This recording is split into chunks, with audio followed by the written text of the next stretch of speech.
আপনারা সব ধাড়ি হয়ে গেছেন, তা আপনারই আগে বিয়ে করে ফেলুন। বিয়ে তো করব, কিন্তু তেমন পাত্র পাচ্ছি কই। হ্যাঁ, পাত্র পাওয়া খুব মুশকিল।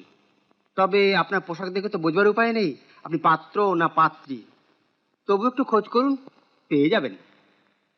আচ্ছা ভূতনাথ, তুমি আমাকে বিয়ে করতে পারো না? না, আপনি খুব পাজি মেয়ে, আপনাকে বিয়ে করতে পারবো না। আমাকে বিয়ে করবে?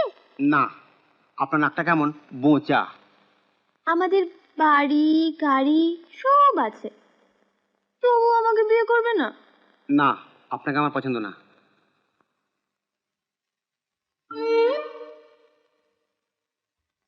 আমাদের দুজনের একজনকেও তোমার পছন্দ না? না, যদি বিয়ের কথাই বলেন তাহলে বলি, ঝিলিক দিদিমণিকে আমি খুব ভালোবাসি। বিয়ে যদি করতেই হয় ঝিলিক দিদিমণিকেই বিয়ে করব।